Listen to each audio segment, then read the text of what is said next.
Mayor's Council of Guam. I think we probably owe you some minutes for that hold. Sit on you, Mayor. Don't worry. Robert Hoffman. Well, at least you get to kick back and, check out the show. Good morning, Mayor. Good morning. How are you? How are you? I'm doing okay. It's kind of weird to be back in this position of PCOR1, but it's all for good and all for the better for the people. So our workload kind of changes. So right, and that's interesting. That's why we wanted to bring you on, and we'll just start there. Going from PCOR3 just boom to PCOR1. How has the Mayor's Council of Guam maybe adjusted their response, and what are you guys looking at? How was the communication? Because that was the big issue during the first wave is how the mayors weren't getting, Right. It's going well. We're in constant communication now, depending on what our needs are. We've been here before, so we kind of have we fall right back into our process. So as you know, the mayors, all 19 of the mayors continue to serve over 1,000 meals to our Manamco every day. Wow. We bring it to their houses. Some of them come and pick it up at our centers, but that's just a daunting task. So between 11 and 1 o'clock, all of us are just out there really just pounding the pavement, getting to the seniors and getting it. And, we get to talk to them and have our wellness checks with them, which I think is very important because, human contact is kind of what they long for.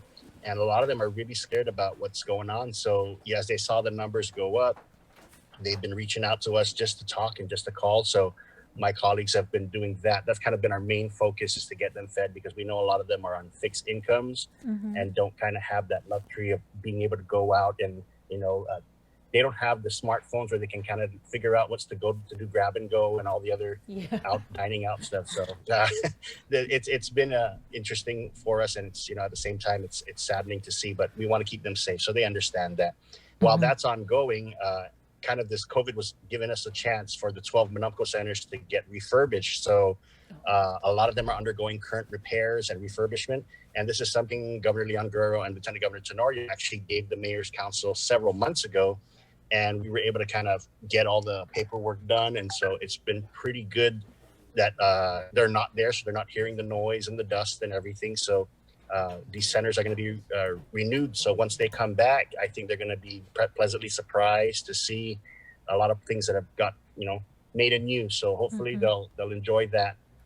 Right. And then from the Mayor's Council, I wanted to follow up on the meal delivery to the Manamcos. Is that the Mayor's Council staff who's doing the delivery, or is it a private contractor? Because we've received information that there may have been the possibility that a worker tested positive delivering meals. So the ones who go to the congregate meals, which means those that go to the center, those are being delivered by the Mayor's Council. Then you have the homebound. That's actually done by a contractor, which I believe takes care of all that. The homebound meals, those that are at hospice care and stuff. So those are done separately by different groups. So have you heard anything about that though?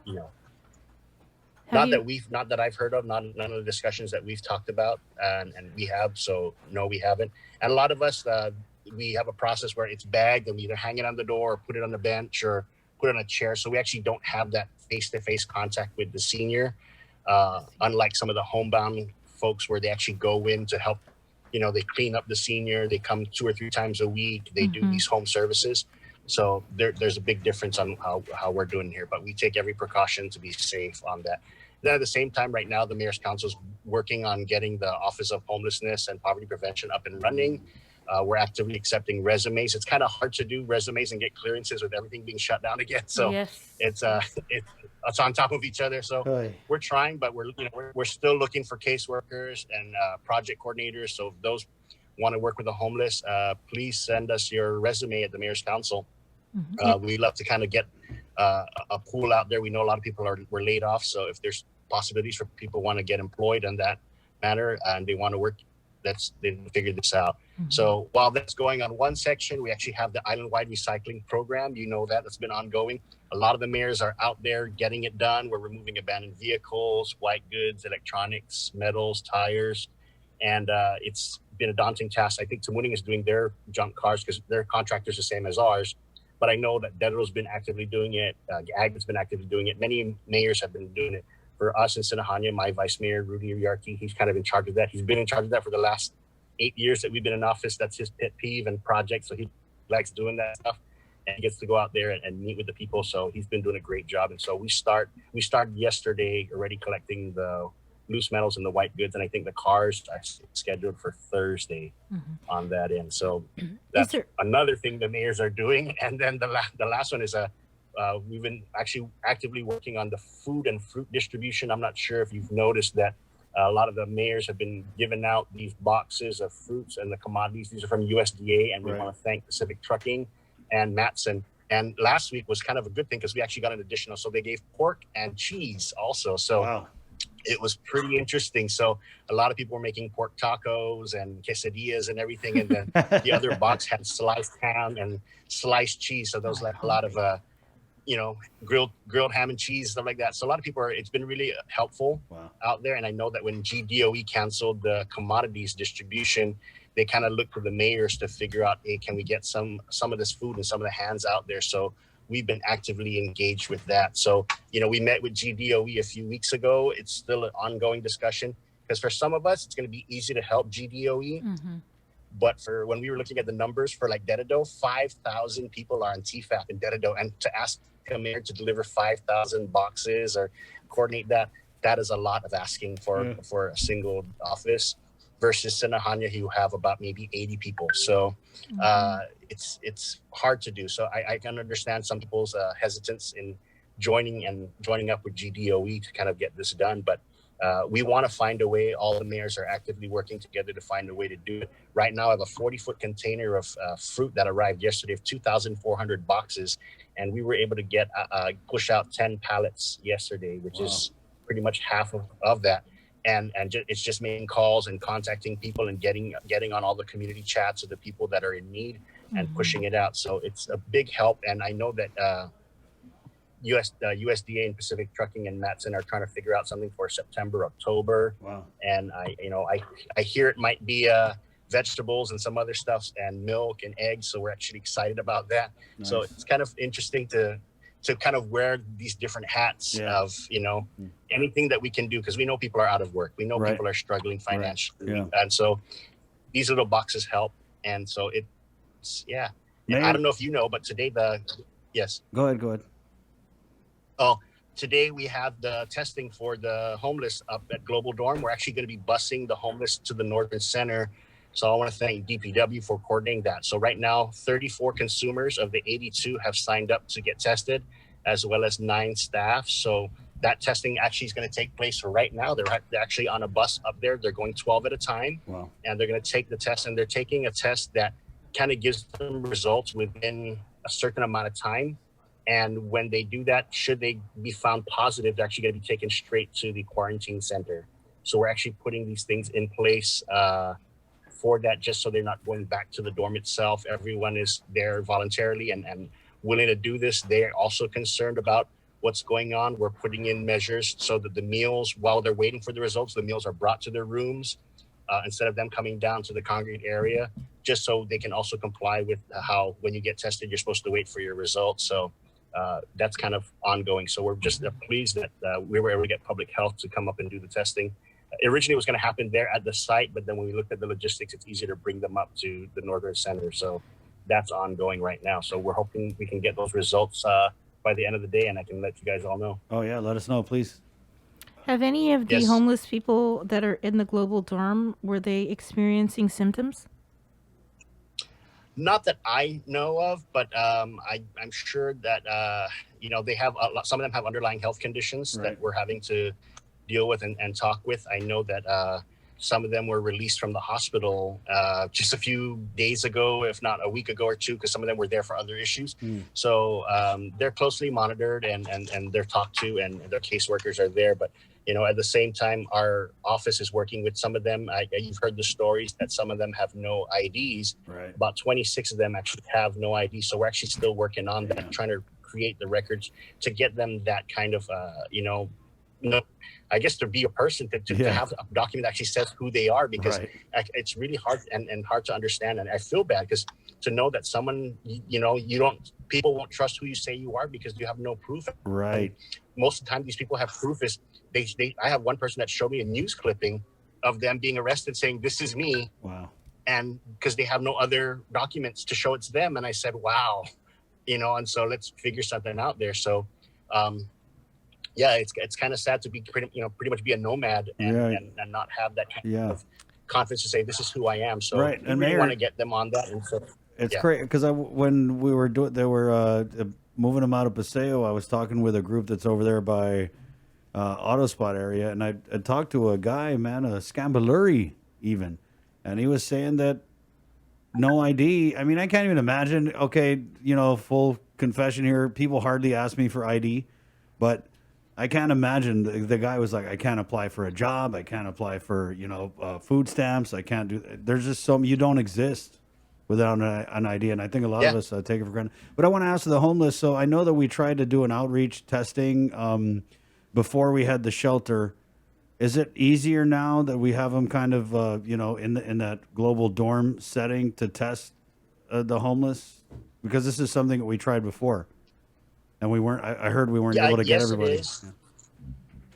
Yes, it is. It's all voluntarily. We can't force anyone. Right. So I was hoping a lot more will sign up, but we have a handful of kids up there, and they can't be tested. I think the test is not recommended for the kids itself, but some of them who've been out and about, who go out during the daytime, those are the ones that have actually signed up to get tested. So we're pretty pleased that they were willing to kind of go out there, understanding what they potentially may have been exposed to on that end. But they're out there. We're trying to break the stigma. Poverty is not a crime, and we're trying every which way we can. I know that Gura was able to place, I think, 2 individuals into actually homes. Wow. And so it depends on where they are. So as the caseworkers also process them, and we kind of get a feel of talking with them and seeing what their needs are, whether they need drug and alcohol addiction treatment or whatever else they need. Sometimes it's just intervention and them talking with their families and trying to settle some disputes. But it is ongoing, and I really want to thank Catholic Social Services. They're doing an awesome job of doing what they can up there, and everyone's just being a great community partner, and they're still actively looking for donations. So if people have those snacks, they love snacks, and there's just mindful there's kids up there, so it's to have that kind of snack, pudding cups or chips or whatever else, they gladly take it. And they can you can coordinate it with the Catholic Social Services up there. So Mayor, I know before we went into PCOR1, I was seeing just around the villages the abandoned junk car removal. What's the status of that? I mean, in your village and others, as we're now in PCOR1. The contractors have agreed to continue to work, which we're very happy with. I know that when the discussions were taking place about what PCOR we're going to go to, whether we're going to go to 2 or we're going to go all the way to 1, the Mayor's Council did voice their concerns that, if we go to this 1, are the contractors going to stop for the next 2 weeks? And we don't know if PCOR1's going to last 2 weeks. We're hoping it only does, because we were able to bring the numbers down. But we were assured, and we were able to talk to the contractors, EPA, everybody got on board and had that discussion. And they pretty much said, no, we're going to continue to work. So it's actually listed there as, I think, solid waste collection and stuff like that. It was kind of listed in there. So they understand the ability to work. But we can't force contractors and private sector people to work. But so far, they've been great partners. Mayor, how many people are at Global Dorm? I believe 82. Let me double check. I can actually check this. Okay. And this is just, they've been open for about almost a month and a half, right? Global Dorm? And the contract, it's every 30 months, option to renew? Yeah, and so right now, I believe it was renewed from our last meeting that we had. I would know it's renewed. So we're not moving anybody out. Some people have been able to seek housing and actually moved into their, another different situation. So we were able to free up some space and then put some other people in. So there is a wait list at this time. So that's something that's just 80 people, and there's hundreds more homeless out there on the streets living in shelters. What are we doing to help them?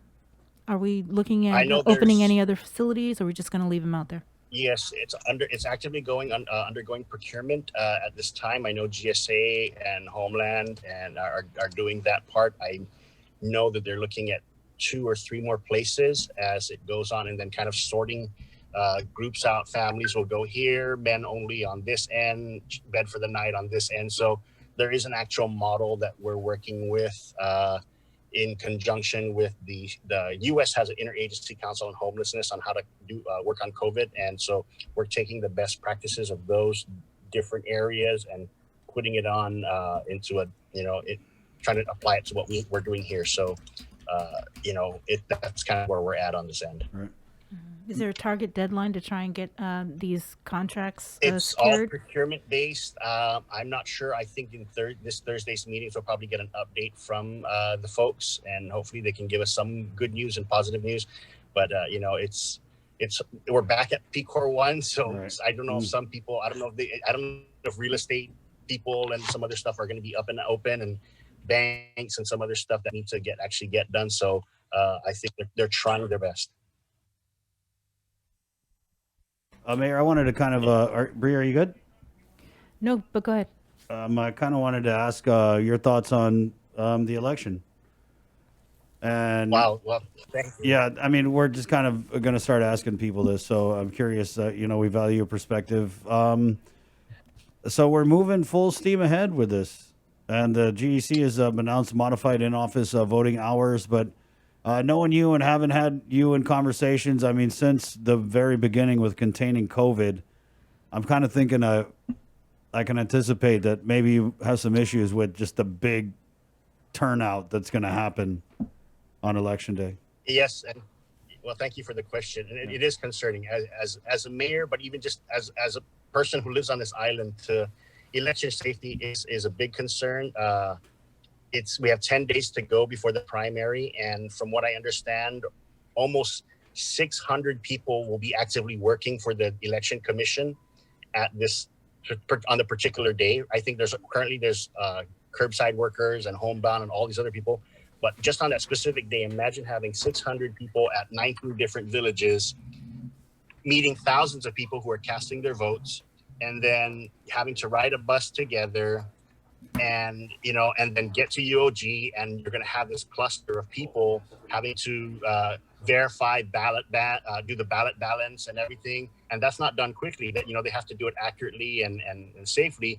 And we know people will be wearing masks, but people will also be eating and drinking, using the restroom, touching surfaces. So to have that cluster of people, my biggest concern is that is a potential to be a super spreader. I don't want to be the sky is falling and oh no, but imagine if all it takes is one poll worker to go and infect one precinct, who will bring that to the election commission GEC part, and then those 400 people who are balancing the ballots are going to go back to their villages. So I don't see how they can do it safely without getting more resources or proper testing in place.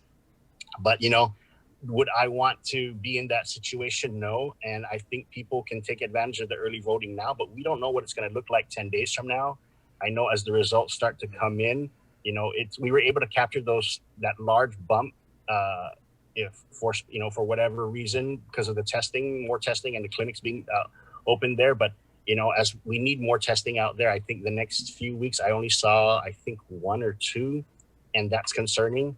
So we know COVID is out there. So I think it's my sincerest hope and prayer that we can get everybody, at least the election commissions, give them a peace of mind. But I know they had a meeting last night, but there is no plan B. There's no alternate election commission. And should they get sick, should their board members get sick that night, or a bunch of other things, where do we go? And it's hard. I mean, if governor, lieutenant governor can catch COVID, and that's, they're pretty careful about what they do, it's pretty hard to see that thousands of people coming in a specific area. And then not to mention that that's going to take place on a Saturday.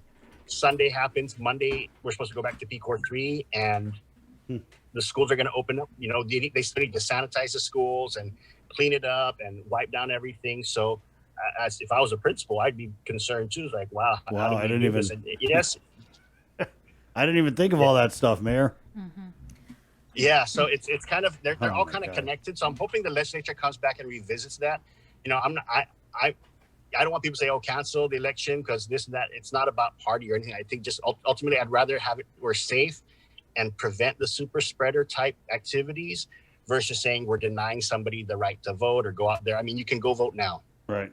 And figure that out. But I think the states are battling with it, and I would rather be safe. Yes, it costs money to print all the ballots and stuff like that, but I'd rather just do the general winner take all. Whoever wins the number, whichever else like that. I mean, there's no real race in the Republican or Democrat legislative one. Right.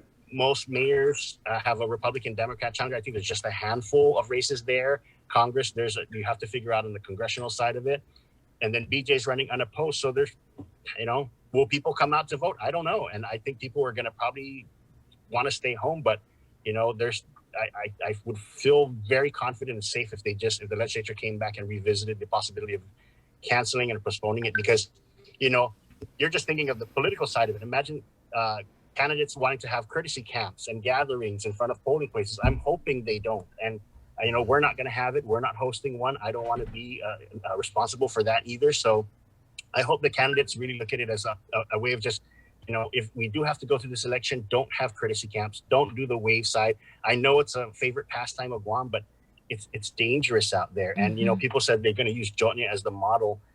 Jonya is an interesting model to do, but the cases in Guam at that time weren't up there. So yeah. People were still gathering it's apples to oranges. I wanted to follow.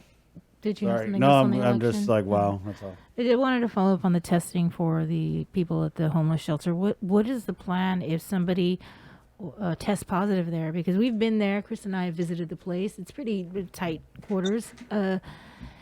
How are you going to sanitize the place? And I mean, we're seeing some of the schools, they have to partially shut down. I mean, are you guys going to partially shut down this hotel or shut down the whole thing? Because like I said, it's pretty close quarters. I mean, so what is the plan? If they are found to be positive, I know there is protocols in place for that individual or that family, and then to do the contact tracing, and then things will be sanitized and cleaned itself there. So there are measures within Catholic Social Services. I know there's measures and protocols in place already with Department of Public Health, and I already know that in discussions last night, there's already measures in place at the quarantine facility should one of these consumers test positive on this. And what we're hoping is if we get these 34 processed and the staff processed and COVID free, that we can kind of move on to the homeless that are still on the streets and be able to get them to get tested in some way. So that's our next thing that we're going to try to coordinate, is going to EPAL and to Agana and to some of those areas where we can kind of capture at least another 20 or 30 more out there. But, that's kind of ongoing on that end. What we've been doing also, a lot of the homeless don't have mailboxes. So we've actually been having them use our office address, and I've actually been getting mail. And I have a hard time right now finding some of the homeless who've actually were able to receive some of the benefits for it. And I've been working with the homeless ministry kitchen, working with the visitor safety officer. So I said, if you ever see this person or this person, let them know that their mail or what they've applied for or what they've requested for actually came in. And I actually have it here. Wow. So we're also actively trying to find them, because they don't stay in one place on that end. So people are saying, oh, go check Epal Beach or go check, this pavilion. And when we went there several times, they're not there. So we're also actively that. So we've talked with the Global Dorm asking, did they see them? Can they ask the other consumers there if they saw them? Just so we can kind of get some of this out. We even talked with the Sagan Mommy Drop-In Center, because we want people to get they've applied for benefits for Medicare or for Medicaid, or they've applied for the Salapi program, and we have it. I have their checks. Hey, you got money? Check the mayor, guys. Check the mayor, guys. Ton, I know Ton. You over there, Global Dorm? The stipends. Only if you used our office address. Oh, okay. Don't check us. So only if you wrote our office address, and we know that was coordinated through the Ministry of Homeless, run by the Archdiocese. We actually gave them our address card, and so they use it. So for those that did use our address, please give us a call, and we'll find a way to get it safely to you. We'll bring it to you, and I can commit that I'll come and bring it to you. All right. Well, Mayor, we've got to move on to our next interview. We certainly thank you for your time. Yeah, definitely, Mayor. Thank you so much. Yeah, and stay safe. Problem. Yeah, be safe. Thank you, and our prayers to the governor, Lieutenant Governor. Get well. Right. Yeah. We'll probably check in with you a little bit later on the test results for the homeless over at Global Dorms. Right.